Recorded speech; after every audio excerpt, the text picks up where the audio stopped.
my dear pirates. Welcome to today's session. This is Sana Khan, your math master teacher from Vedantu. So, guys, we are here to revise the entire chapter of data handling in just one shot. So, be ready to revise the whole chapter. It is going to be super useful in your exam time. क्योंकि exam time में ज़्यादा time नहीं होता कि पूरा और सारे videos को एक साथ हम बैठ के देखें, है ना।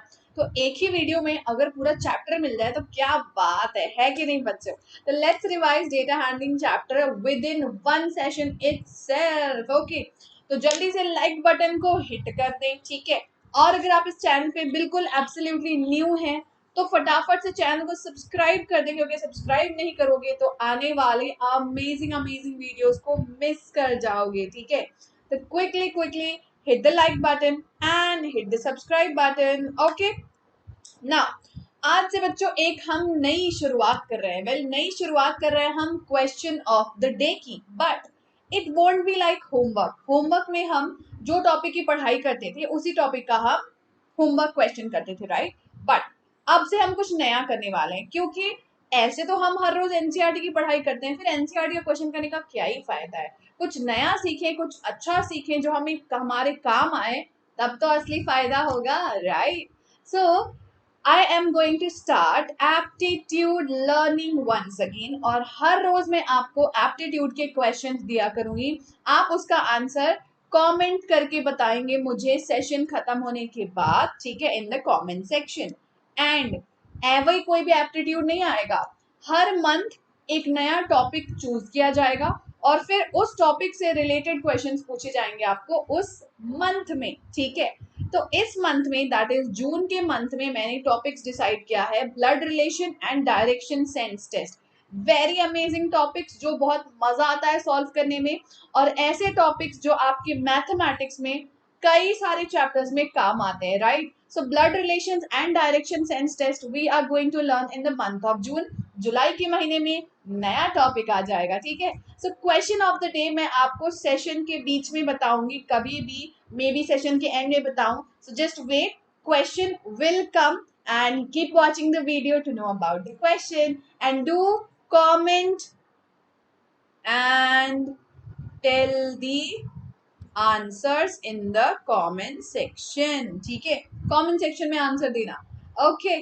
चलो, so today we are going to revise the entire chapter of data handling, और इस चैप्टर में हमने ये सारे टॉपिक्स को पढ़ा है। so let's get started. number one thing, data को हैंडल करने के लिए पहले ये जानना जरूरी है कि डेटा होता क्या है। तो दुनिया में कोई भी इंफॉर्मेशन अगर हम कलेक्ट करते हैं in the form of numbers, for example अगर हमने एक इंफॉर्मेशन कलेक्ट किया कि इस क्लास में जितने बच्चे हैं उसमें से किसका वेट कितना है, ताकि हम ये जान पाए कि कौन से बच्चे अंडर वेट हैं, कौन से बिल्कुल हेल्दी हैं और कौन से ओवर वेट जा रहे हैं, ठीक है। ताकि फिर उनको फिजिकल एजुकेशन के पीरियड में उतना ज्यादा दौड़ाया जाएगा, ठीक है, राइट। सो ऐसे इंफॉर्मेशन को, ऐसे डेटा को अगर हमने कलेक्ट किया तो किस फॉर्म में कलेक्ट किया, वेट कैसा होता है, नंबर्स होता है, right. somebody will be 30 kg, somebody will be 35 kg, somebody will be 40 kg, right. So इस तरीके से हमने नंबर्स को कलेक्ट किया, तो उस कलेक्शन को हम कहते हैं डेटा, ठीक है। तो a collection of numbers regarding a particular type of information is called data, okay।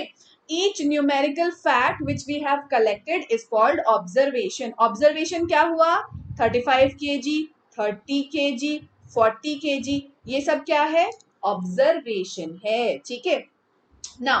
Data को प्रॉपर इंफॉर्मेशन में कन्वर्ट करने के लिए पहले उसे कलेक्ट करना पड़ेगा, है ना। कैसे डिसाइड करोगे कौन से बच्चे को ज्यादा दौड़ाना है पीटी पीरियड में और कौन से बच्चे को थोड़ा रिलैक्स करवाना है, तो तब पता चलेगा जब सारे बच्चों का डेटा आप कलेक्ट करोगे ना, ऑर्गेनाइज करोगे। फिर तो पहले हमने डेटा को कलेक्ट किया, या तो हम डायरेक्टली ऑब्जर्व कर सकते हैं, ये थोड़ा सा मोटा लग रहा है, ये थोड़ा सा पतला लग रहा है, डायरेक्टली हम देख के बता सकते हैं, या तो हम एक्सपेरिमेंट कर सकते हैं। एक्सपेरिमेंट वेट में तो नहीं कर सकते बट दूसरी चीजों में कर सकते हैं, या फिर हम सर्वे कर सकते हैं। हमने सारे बच्चों को एक गूगल फॉर्म दे दिया और बोला इसमें अपना वेट एंटर कर दो, तो इस तरीके से हमने डेटा कलेक्ट किया। उसके बाद इस डेटा को हम कहते हैं रॉ डेटा, ठीक है। डेटा जिसे ऑर्गेनाइज नहीं किया गया है, जिसे सिर्फ कलेक्ट करके रख लिया गया है, उस डेटा को कहा जाता है रॉ डेटा। रॉ डेटा को अगर मैं ऑर्गेनाइज कर दूं, मतलब अगर मैं 3 ग्रुप बना दूं कि अंडरवेट कौन है, हेल्दी कौन है और ओवरवेट कौन है, अगर मैं डेटा को ऑर्गेनाइज करना चाहती हूँ तो मुझे कैसे पता चलेगा?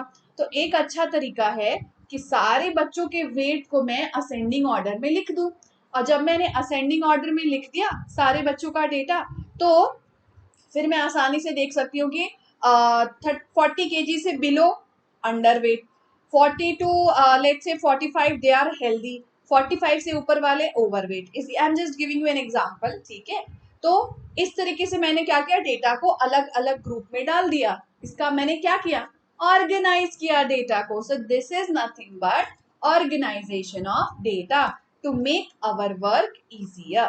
नेक्स्ट आता है टैली टेबल, जिसके बारे में हम ऑलरेडी पढ़ चुके हैं क्लास 6 में। अब मान लो मैंने डेटा रिकॉर्ड किया कि ऐसे 5 बच्चे हैं जिनका वेट 32 kg एग्जैक्टली है, ऐसे 6 बच्चे हैं जिनका वेट 45 kg एग्जैक्टली है। तो इस डेटा को अगर मैं टेबल की फॉर्म में रिप्रेजेंट करना चाहूँ, ताकि मुझे ये देखना है मैक्सिमम बच्चों का वेट क्या है ना, तो फिर मैं यूज करूंगी टैली टेबल। सो 1 को डिनोट किया जाता है सिंगल स्लैश से, 2 को डिनोट किया जाता है डबल स्लैश से, 3 को डिनोट किया जाता है triple slash and 4 with 4 slash, 5 को डिनोट करने के लिए 1 2 3 4 एंड क्रॉसिंग स्लैश यूज किया जाता है। Okay, now this is how we represent the data using tally table. अगर हम शो करना चाहते हैं frequency of the observation, frequency मतलब repetition of the observation, 35 kg कितने बार रिपीट हो रहा है, इसका भी 35, उसका भी 35, उसका भी 35 रिपीट हुआ ना, उसी को कहा जाता है frequency of the observation. Okay, next हमने पढ़ा था मीन ऑफ द ऑब्जर्वेशन। अगर मुझे ये जानना है कि मान लो प्रिंसिपल सर आए और टीचर से पूछा कि तुम्हारे क्लास के बच्चों का वेट लगभग कितना है, मतलब अगर मैं सारे बच्चों का वेट जानना चाहूँ तो फिर तो मैम को बहुत टाइम लग जाएगा, 50 बच्चों का वेट बताने में, है ना। तो मैम ने क्या किया, सारे बच्चों का वेट लिया, उसको ऐड किया और डिवाइड कर दिया नंबर ऑफ स्टूडेंट से। तो जो भी वैल्यू मिली, तो मैम ने बोला कि सर जब मैंने सारे वेट को ऐड किया और डिवाइड किया मैंने नंबर ऑफ स्टूडेंट से, तो आई रियलाइज कि सारे बच्चों का वेट लगभग इतना है। मान लो सम को डिवाइड किया जब हमने नंबर ऑफ स्टूडेंट से, तो आया 32.5 kg, ये आया हमारा एवरेज। तो टीचर ने बोला कि लगभग सारे बच्चों का वेट 32 के आसपास है, किसी का कम होगा किसी का ज्यादा होगा, पर 32 के आसपास होगा, राइट। तो इसी को कहा जाता है बच्चों अरिथमेटिक मीन। जब हम एक डेटा सेट का एवरेज निकालते हैं, मतलब we are adding all the observations, सारे वेट को हमने ऐड किया फिर डिवाइड किया नंबर ऑफ ऑब्जर्वेशन से, तो हमने पाया कि सारे बच्चों में मीन क्या है यानी एवरेज वेट क्या है, तो उससे हमें ये पता चल जाएगा कि लगभग बाकी बच्चों का वेट इसके ही करीब होगा, या तो इससे कम होगा या तो ज्यादा होगा या तो इसके इक्वल होगा, पर इसके आसपास होगा।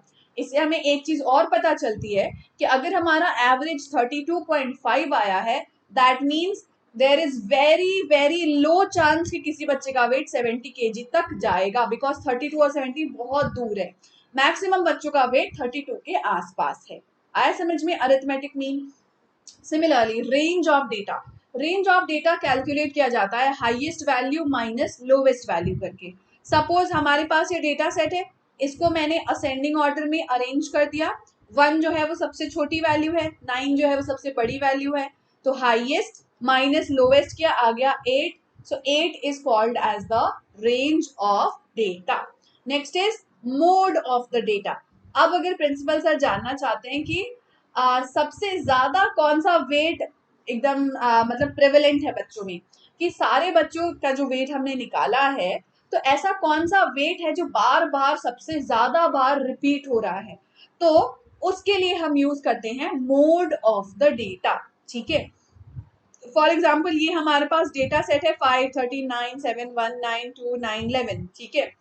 तो अब इसमें से अगर हम ये देखना चाहें कि कौन सी ऑब्जर्वेशन बार बार रिपीट हो रही है और सबसे ज्यादा बार रिपीट हो रही है, तो हमने ऑब्जर्व किया कि 9 9 और 9 3 बार रिपीट हुआ, और ऐसा कोई भी और नंबर नहीं है जो 3 बार रिपीट हो या 3 से ज्यादा बार रिपीट हो. So that means mode of the data is nothing but 9. So the observation which is occurring most often यानी most number of times जो observation repeat होता है उस observation को हम कहते हैं mode of the data. Now एक डेटा सेट के मल्टीपल मोड्स हो सकते हैं. मान लो इस डेटा सेट में 3 भी 3 बार रिपीट हो रहा है और 4 भी 3 बार रिपीट हो रहा है और कोई नंबर नहीं है जो 3 से ज्यादा रिपीट हो रहा है. मतलब ये दोनों ही maximum number of times repeat हो रहे हैं. तो इसका मतलब इस डेटा सेट का मोड 3 भी होगा एंड 4 भी होगा. ठीक है. सिमिलरली अगर हमारे पास एक डेटा सेट ऐसा आया जिसमें कोई भी ऑब्जर्वेशन रिपीट नहीं हो रहा है, ना 13 दोबारा रिपीट हुआ, ना 14 दोबारा रिपीट हुआ, ना 23 दोबारा रिपीट हुआ, तो ऐसे डेटा सेट का कोई भी मोड नहीं होगा. क्योंकि अगर कोई भी वैल्यू रिपीट नहीं हो रही है तो फिर वो मोड नहीं कहलाएगी. ठीक है. So a data set can have multiple modes and it can also have no modes at all. ठीक है. नेक्स्ट आता है median of the data. So what is median of the data? Median is the middle value of an organized data. Now जैसा कि मैंने आपको बताया था कि अगर टीचर चाहती है कि 3 ग्रुप्स में डिवाइड कर, तो चलो टीचर ने बोला कि 3 ग्रुप में हम डिवाइड नहीं करते हैं, हम 2 ग्रुप में डिवाइड करते हैं. एक ग्रुप हो गया अंडर वेट का, एक ग्रुप हो गया ओवर वेट का. तो टीचर कैसे डिवाइड करेगी? अगर टीचर को पता चल जाए कि सारे डेटा में मतलब जितने बच्चों का वेट मुझे मिला है उसमें मिडिल वैल्यू कौन सी है, तो अगर मुझे मिडिल वैल्यू पता चल जाए ना तो मैं बोलूंगी, अगर मान लो मुझे पता चल गया कि 35 kg मिडिल वैल्यू है, तो मैं बोल दूंगी 35 kg से कम वाले बच्चों अंडर वेट के ग्रुप में चले जाओ, 35 kg से ऊपर वाले बच्चों ओवर वेट वाले ग्रुप में चले जाओ. तो इस तरीके से बच्चे दोनों ग्रुप में डिवाइड हो जाएंगे अपने आप, है ना. टीचर को मेहनत नहीं करनी पड़ेगी. सो इसीलिए हम यूज करते हैं मीडियन. मीडियन हमें बताता है मिडिल वैल्यू. मिडिल वैल्यू आपको कैसे मिलेगी, मैंने एक आसान तरीका आप सबको सिखाया था. अगर आपके पास एक डेटा है, हमेशा आपका पहला स्टेप होगा असेंडिंग ऑर्डर में अरेंज करना. बिना असेंडिंग ऑर्डर में अरेंज किए आप कभी भी मीडियन नहीं निकाल सकते हो. निकालना भी मत, वरना आंसर एब्सोल्युटली गलत होगा. ठीक है. अब उसके बाद क्या करो, एक नंबर आगे से कम करो, एक नंबर पीछे से कम करो. ठीक है. एक नंबर आगे से काटा, पीछे से कटा, फिर आगे से, फिर पीछे से, फिर आगे से, फिर पीछे से, फिर आगे से पीछे से. अब बचा क्या बीच में? 9. इसका मतलब 9 है हमारा मिडिल वैल्यू. अगर आपको फॉर्मूला याद करने में परेशानी नहीं है तो कृपया ये फॉर्मूला याद कर लें, इससे आपका काम शॉर्टकट में हो जाएगा. मीडियन निकालने का फॉर्मूला होता है, अगर आपके ऑब्जर्वेशन में ऑड नंबर ऑफ डेटा है तो number of data +1 divide by 2. मान लो आपके डेटा में 9 बच्चे हैं. ठीक है. तो 9 + 1 डिवाइडेड बाय 2 क्या डिवाइडेड बाय 2 क्या होगा? 10/2 यानी कि 5. तो जो भी आपका पांचवा ऑब्जर्वेशन है, 5th ऑब्जर्वेशन है, वो आपका मीडियन होगा. अब मान लो आपका जो ऑब्जर्वेशन है उसमें इवन नंबर ऑफ डेटा है, तो इवन नंबर ऑफ डेटा के लिए आपको क्या करना है, आप निकालो n/2th observation, n/2 + 1th observation और फिर उसको डिवाइड बाय 2 कर दो ताकि आपको मिडिल वैल्यू मिल जाए. ठीक है. अब मिडिल वैल्यू निकालने के लिए एवरेज क्यों निकाल रहे हैं हम, इस एग्जांपल से समझाती हूँ. मान लो इस क्वेश्चन में था ऑड नंबर ऑफ डेटा, तो मैंने डेटा कट किया, 1 2 3, मिल गया मुझे मिडिल वैल्यू 6, तो 6 हो गया मीडियन. बट अगर मेरे पास इवन नंबर ऑफ डेटा है तो मैंने कट किया 1 1 2 2 3 3, बट बीच में 2 नंबर बच गए, तो अब दोनों तो मीडियन नहीं हो सकते. इसीलिए मीडियन का फॉर्मूला होता है जो बीच में अगर 2 नंबर बचे हैं तो दोनों को ऐड करके डिवाइड बाय 2 कर दो, मीडियन मिल जाएगा. मतलब बेसिकली अगर मिडिल वैल्यू 2 नंबर्स आ रहे हैं तो इन दोनों नंबर का आपको एवरेज निकालना है ताकि आपको मीडियन मिल जाए. ओके. नेक्स्ट हमने पढ़ा था बच्चों बार ग्राफ. बार ग्राफ क्या होता है? अब डेटा मैंने निकाल लिया, अब मुझे प्रिंसिपल सर को शो करना है कि मुझे क्या डेटा मिला. तो शो करने के लिए मुझे कोई रिप्रेजेंट करने का तरीका होना चाहिए ना। मैं सिर्फ वर्बली तो नहीं बोलूंगी सर इतने बच्चे थे, इतने बच्चे वो थे, इतने बच्चे ऐसे ऐसे नहीं बोलूंगी। कोई डेटा उसको प्रॉपरली रिप्रेजेंट करना होगा हमें। तो इसीलिए हम कभी कभी बार ग्राफ का यूज करते हैं अपने डेटा को रिप्रेजेंट करने के लिए, डिस्प्ले करने के लिए। बार ग्राफ में हम जो कैटेगरीज है उसे हॉरिजॉन्टल लाइन पे लिखते हैं, और जो वैल्यू हम रिप्रेजेंट करना चाह रहे हैं उसे हम वर्टिकल लाइन पे लिखते हैं। और हम यूज करते हैं रेक्टेंगल्स का। रेक्टेंगल्स का ब्रेथ जो है वो तो सेम होता है, लेकिन लेंथ डिफरेंट होती है, और जो लेंथ है वो रिप्रेजेंट करती है कि उसकी वैल्यू कितनी है। जैसे कि रेड कलर कितने बच्चों को पसंद है, तो रेड कलर का हाइट क्या है 2, यानी 2 बच्चों को पसंद है। ब्लू कलर कितने बच्चों को पसंद है 6 बच्चों को। ग्रीन कलर कितने बच्चों को पसंद है 1 बच्चे को। तो इस तरीके से मैंने पूरा अपना बार ग्राफ बना लिया to represent how many students like which type of colour. तो इस तरीके से हम वर्टिकल बार ग्राफ बना सकते हैं।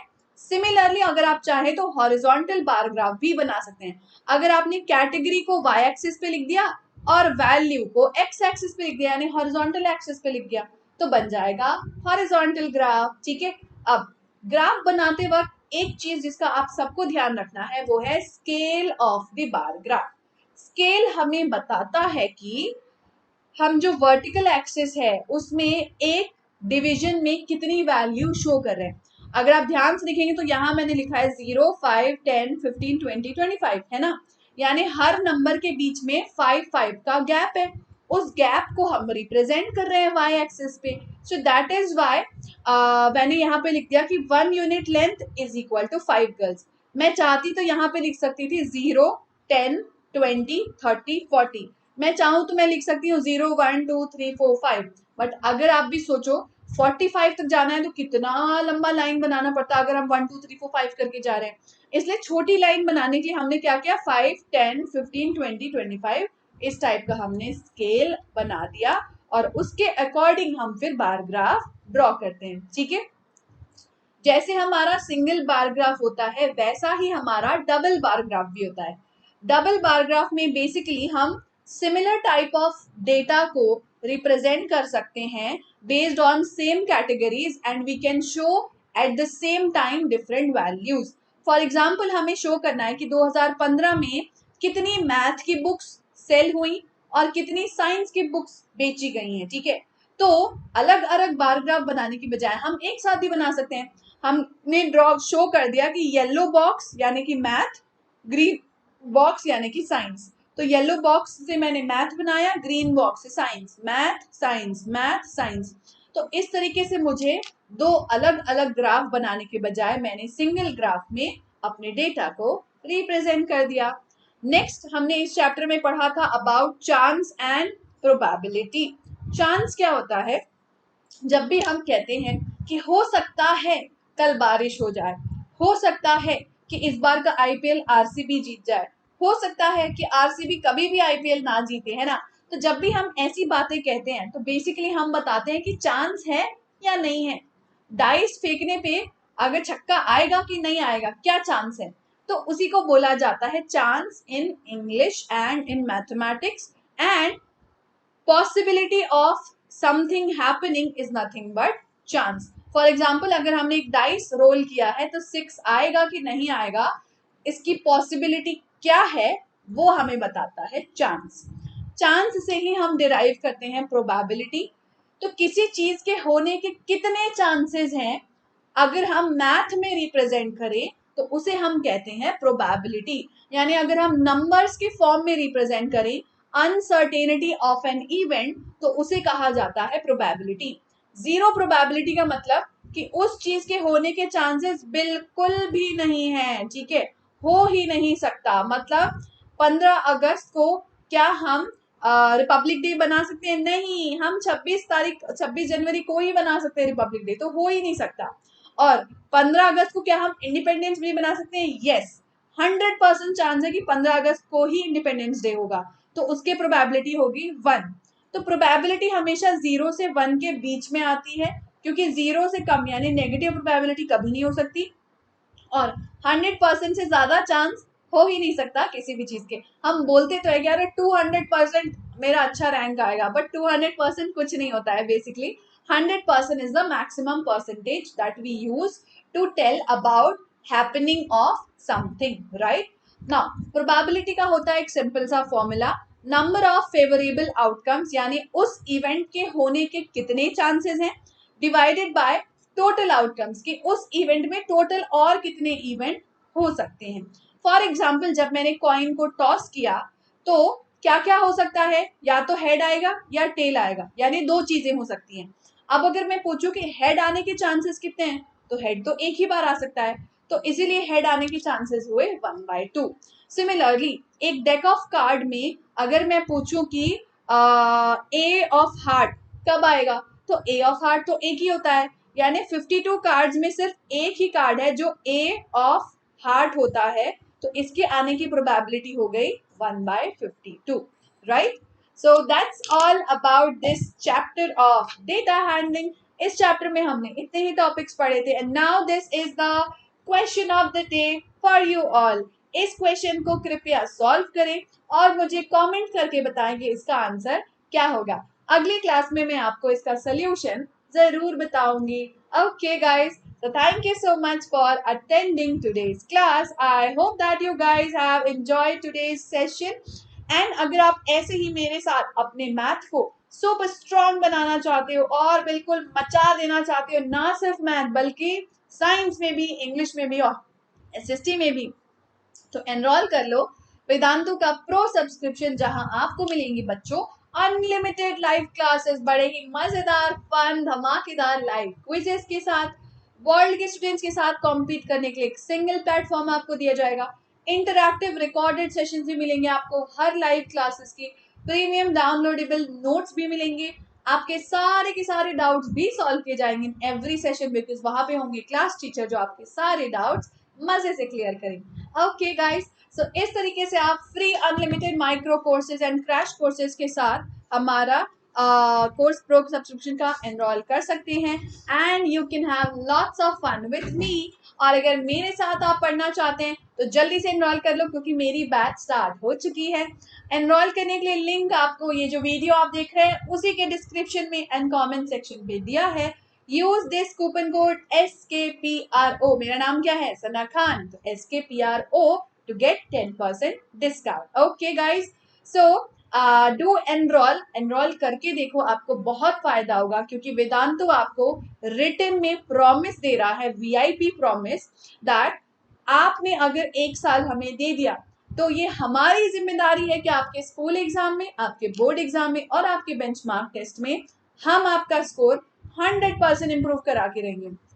एंड अगर आपको इसके बाद भी लगता है कि आपने 75% क्लासेस अटेंड की थी, टेस्ट भी अटेंड किया था, फिर भी मेरा स्कोर इंप्रूव नहीं हुआ, तो फिर वेदांतु आपको आपका पूरा कोर्स फी वापस कर देगा, because we truly believe in giving the right education, and अगर हम उस चीज में फेल करते हैं then we don't need the money at all, right. So we will return your entire course fee पे। CBSE students can enrol 7th of June and 21 of June, new batches start हो रही हैं, पुरानी batches भी चल रही हैं। ICSE के लिए न्यू बैचेस स्टार्ट हो रही है 7 जून को। मेरी क्लास में एनरोल करने के लिए 6F 7H और 8G या फिर 8H बैच में आप आ सकते हैं।